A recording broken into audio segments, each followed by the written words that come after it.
Hi, my name is Tim Luciani. I am the Director of Platinum Accounting Services and a Chartered Certified Accountant with the ACCA.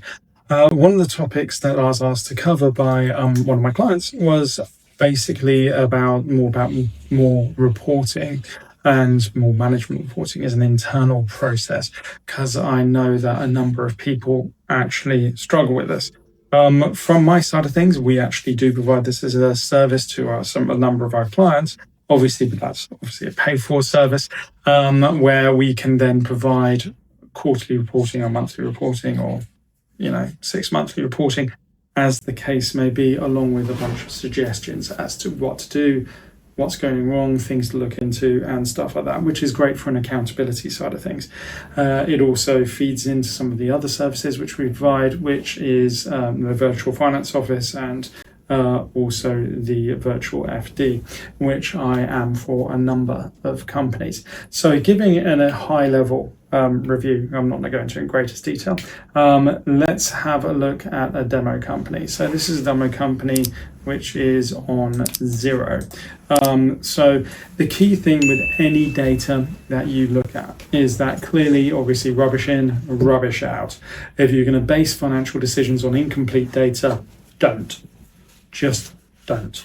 I'd rather people base decisions on no information than bad information, personally, because there'll be a natural hesitancy if you don't know what's going on. Whereas if you plow ahead thinking you know everything's right when actually it's not, I've seen so many businesses go down the toilet for exactly that reason, and it just ends up putting you into a terrible place. So please don't do that. The key thing is to make sure the information is very, very good, and then base decisions off very good information.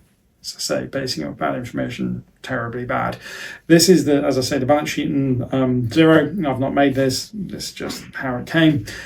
So in this example here, we obviously had the bank reconciliation would have been done. Everything would have been allocated correctly. Everything's all good.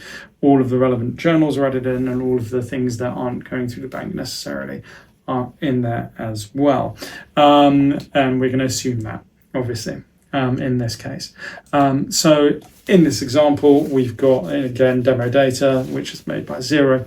And this is the P&L for 2 years. So usually what you do is you do comparative analysis on data that you've checked. So all of these would be correct and correctly allocated, and everything else would be in there.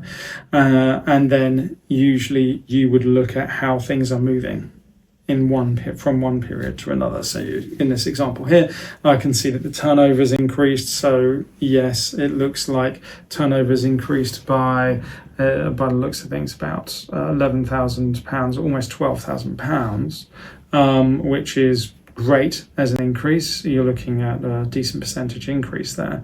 And then the question would be why? What's happened behind this? Are these recurring? Etc., etc., etc., and another whole bunch of questions which would then be asked, and obviously conversations with the client, which I would usually have myself. Equally, I can see the purchases have increased. What's the story behind that? So really, you just try to build up a story behind what the values are, what's changed, why it's changed, what that tells me or you in the greater picture of how things are, how things are moving in relation to each other, and what that means in a greater picture, and have regular meetings to do with these kind of things. It's important to do this along with, general financial planning, insofar as making sure you've got the right money for the right things, in order to make sure that you don't go wrong.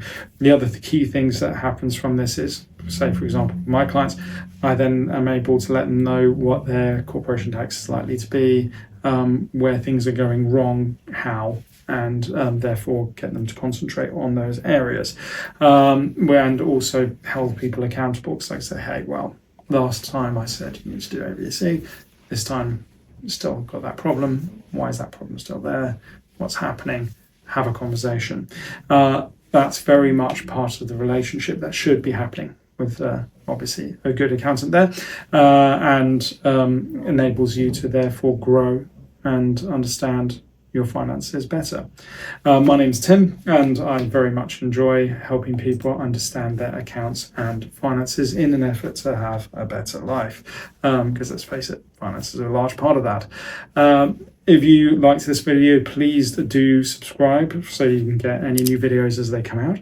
And like the video and leave any comments below for any other video suggestions that you would like to see.